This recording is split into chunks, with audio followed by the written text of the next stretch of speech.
Hello and welcome to another edition of Motor Cars Enthusiasts. Right off the bat on today's show, it's another episode of the Fat Ball Perspective, and we're going to be doing a movie review of the film known as Baby Driver.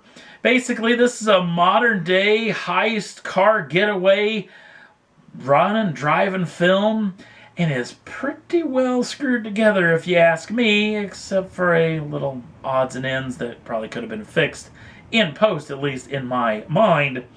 A lot of big name actors inside of this film. We're talking about Jamie Foxx and Jon Hamm and Asia Gonzalez, along with these two fellas. These are one of the many story arcs inside of the film, at least the two main ones, involving the actor Kevin Spacey's character. Mr. Spacey plays a character that does the planning for all the heists that are going on. He puts together everything inside of every heist, as far as the weaponry, the vehicles of choice, and the actual hit point itself. Along with, he does all the planning, the getting there, the time, the place, the actual heist itself, and the getaway route as well. And then the group actually splits up the money, and he continuously uses different people in almost every heist he does, except for Ansel Elgort here in the foreground, who is the baby driver, known as Baby, where these two got together very young in his life, and he's been using him as his getaway driver ever since, and the kid's got real talent. Now, the other overwhelming arc in this film is obviously the heists, as far as the situation, where they have three different people that go into wherever place they're supposed to go into, steal whatever they are going to get. The baby driver, Baby, actually stays behind in the getaway car, just like you would think in any sort of getaway film. And then the actual chase ensues.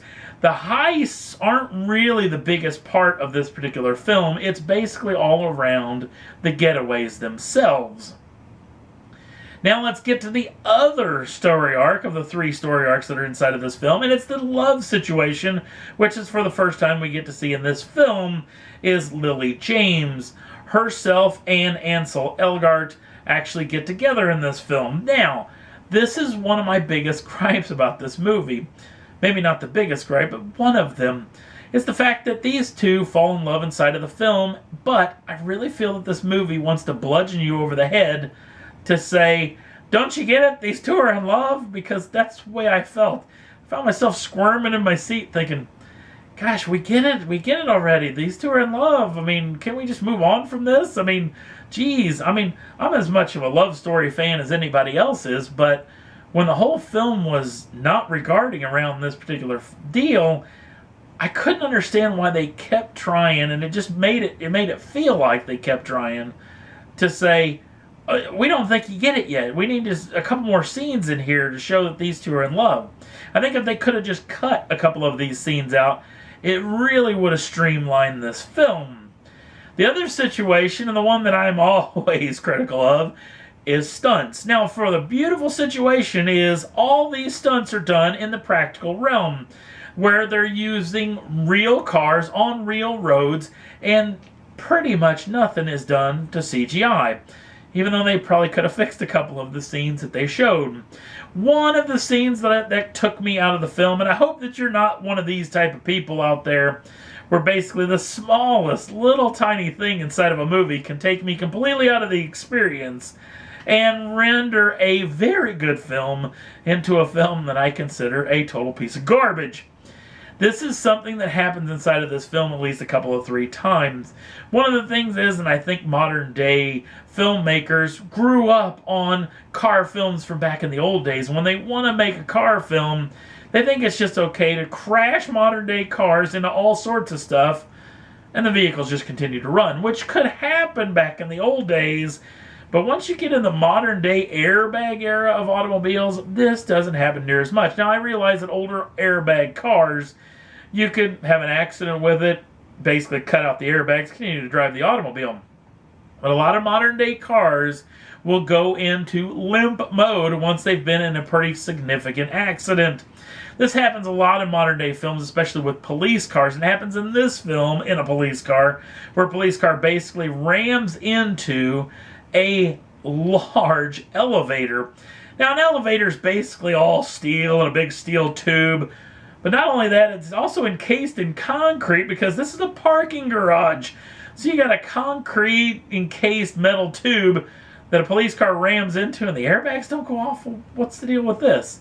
This particular shot inside of the film is a situation that is just like this because obviously there's a car that is sliding sideways down a highway with the nose underneath a semi. There's a problem with this particular scene because basically if you were pushing a car sideways down a road, and that's what's basically going on, there's a pickup truck on the other side of this particular avalanche that is pushing it down the highway. Number one, this avalanche would be leaning heavily towards the passenger side if it's being pushed by another car. It's not, it's sitting totally flat.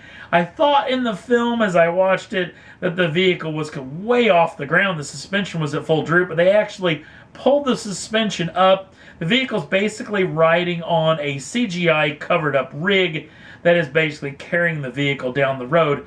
This is further brought home by whoever's in this car, who's wildly turning the wheels left and right in erratic fashion that wouldn't be able to happen if this car's being slid down the road. Now, the vehicle in question that's pushing it has already T-boned it on the side that you see.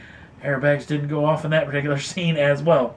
This could be something that could have cut this little scene out, cut maybe one or two of the love sequences out of it, and maybe at least one other where there's actual aerial shot of a car going through a alleyway, sliding back and forth as it will, in a situation that's done in a lot of films where you wet down the areas to actually get the car to slide a little bit more aggressively. Stunt drivers do this a lot, along with dry patches to allow the vehicle to maintain control. In this particular shot from up above, the car's sliding through an alleyway where they basically look like they laid down plywood on all the areas that they didn't want to get wet, then wet everything down, then pulled up the plywood because you got these hard rectangular boxes that are dry and or wet. So it's a weird situation inside of that film that really felt me to be pulled out of the experience altogether. Now, the trick is the overwhelming situation with this particular film is it's really good, which is hugely surprising when it comes to a car film. Anytime you put cars as a main character inside of a film, it usually goes to crap. But that being said, this thing could be near perfect, which is saying something, because I don't say that a lot of movies are perfect. They usually have some major flaws in it which really drag down my experience. So I have to say, other than my nitpicks, if it was my film, I would re-edit it a little bit. And that's the beautiful thing about this film, is this film is well shot, well acted, well put together, albeit for a little bit of inconsistencies. But for the most part, this film is close to being movie perfection. Great music, great car scenes, great acting. The thing is well screwed together with a couple of minor little issues, and my little issues are little indeed. Chances are, if you see this film, you're not going to see any of these issues. Now, the ending is a little bit weird, too, where you think it's over, and then it goes on for a little while more, which is kind of wonky to me, and that's done a lot in modern-day films. You think the movie's over, and then it continues on for a while. That being said, this movie, like I said, is well screwed together. It's well worth your money. I know it'd probably only be in the theaters for maybe a week or two. So if you want to check it out, I give it a very good recommendation, albeit if you're not like me and nitpick the heck out of things. And that's all there was that I thought was worth talking about for this edition of Motor Cars Enthusiasts. Don't forget to like us over on the Facebook page. Links down in the show notes. Also, if you'd like to subscribe to the channel, you can do so at any time and get the first dibs on the brand new shows as soon as they come out. Thanks for watching. We'll see you again real soon.